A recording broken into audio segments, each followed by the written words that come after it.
Hello everyone, welcome to my YouTube channel. My name is Kelvin and this is nongovmedia.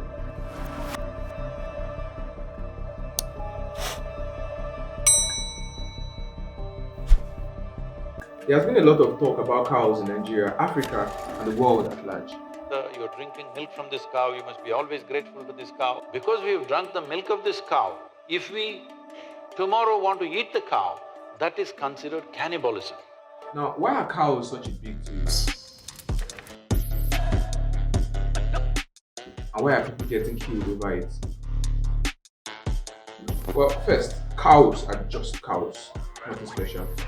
But as with all things on earth, there's nothing special about anything until people say that there's something special about it, until people attach meaning to it. Beef is the third most consumed animal meat in the world. According to the 2019 Food and Agricultural Organization statistical database, 68 million tons of beef is consumed globally. That's about the weight of 4,857,142 school buses.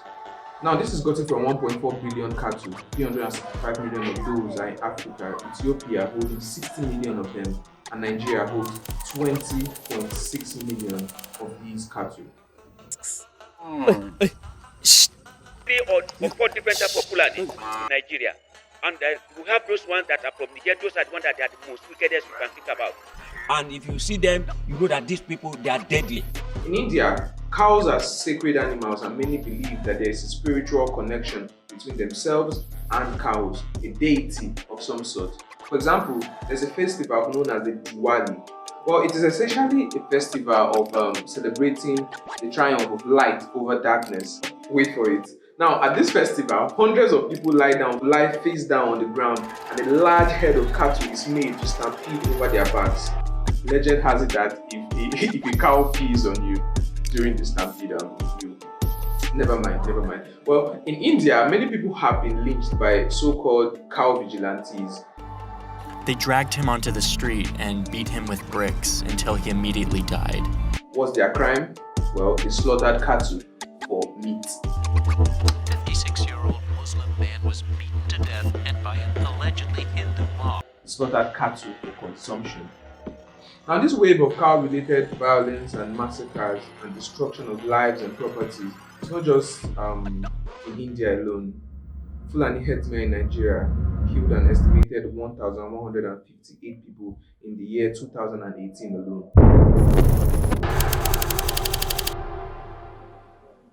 But to understand this bloodshed, we need to look deep into the life of the nomadic Fulani Herdsmen. Fulani pastoralists started migrating into northern Nigeria from the Senegambian region around the 13th or 14th century after the Uthman and Fodio jihad. The Fulani became integrated into the Hausa culture of northern Nigeria. Thereafter, during the dry season when the tete fly population is reduced, Fulani pastoralists begin to drive their cattle into the middle belt zone dominated by non-Hausa groups, and then returning back to the north on the onset of the rainy season. But while managing the herd and driving the cattle grazing into farmland sometimes occurs, leading to destruction of crops, which then causes clashes between the herders and the farmers. Nigeria's implementation of the Land Use Act of 1978 allowed the state or federal government the right to assign and lease land, and also give indigents the right to apply and be given a certificate of occupancy to claim ownership of their ancestral land. This placed the pastoral Fulani in a very difficult position because most of them did not apply for lands of occupancy of their grazing routes, and recurring transhuman movement led to encroachment on the properties of others. The Nigerian government designed some areas as grazing routes, but this has not reduced the clashes between the herders and the farmers. Thousands of people have been killed in this cow-related massacre, and there's no telling when all this will stop. Now, just when you think all these cow-related atrocities are about to end, the cows be like, pop, pop, pop, hold my beer. Now, at the COP28 Climate Change Summit in Glasgow, more than 100 countries took a methane pledge. This is to reduce methane emissions by the year 2030. Okay, I know you're wondering, how does all this concern cows? How does methane, climate, and all that concern cows? Well, I'm coming to that, but first we need to understand and take a look at what methane is and its effect on climate. Methane, colorless, odorless, flammable gas, which is the main constituent of natural gas.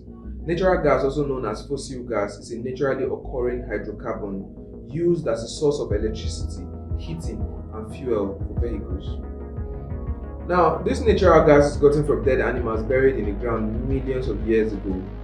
Methane is such a sweetheart. When burnt, it produces more heat and light by mass than even crude oil, while releasing lesser CO2, that is carbon dioxide, and other pollutants that contribute to making our air unhealthy. However, when methane is released into the atmosphere without burning, it traps heat and causes global warming up to 28 times more than carbon dioxide, and is capable of staying in the atmosphere for at least 2 decades before it gets destroyed. Now, this is where the cows come in. Now, carbon dioxide in the atmosphere is captured by plants during a process known as photosynthesis to produce cellulose. Cows eat these plants and digest the cellulose, and when they belch, they release methane into the atmosphere. Methane is a major culprit in global warming. What does global warming do? Our burning of fossil fuels, our destruction of nature, our approach to industry, construction and learning are releasing carbon into the atmosphere at an unprecedented pace and scale. We are already in trouble. Rising temperatures, droughts, floods, wildfire, poverty, disease, unconventional weather patterns, and lots of bad stuff. It is estimated that an average cow belches 220 pounds of methane in a year. Now, multiply that by thousands of cows owned by a single header out of thousands of other headers.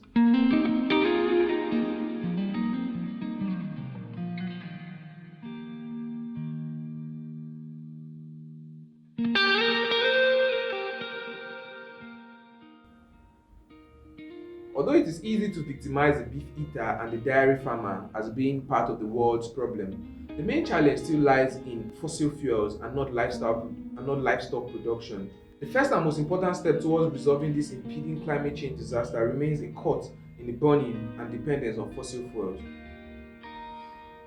Now, the crisis with the Fulani herdsmen and farmers has been on for a very long time. Thousands have died at the hands of this Fulani militia and many others. And many people propose that the crisis is not merely a farmer-header dispute, but a systemic move towards Islamization of Nigeria. According to a report by the International Community of Nigeria, an international organization for peace building and social justice, in a book titled Nigerian Silent Slaughter. Fulani militants in central Nigeria are also committing crimes against humanity and genocidal massacres against Christians. What is mistakenly portrayed as a conflict between herders and farmers is actually a genocidal war between ethnic groups that previously coexisted, ignited by Islamic extremists with modern weapons. I cannot speak to whether this is true or not, but one thing I know for sure is that the major driver for all human actions is self-interest. And until the middle ground is formed, where the farmers and the herders have their interests protected, the killings may never end.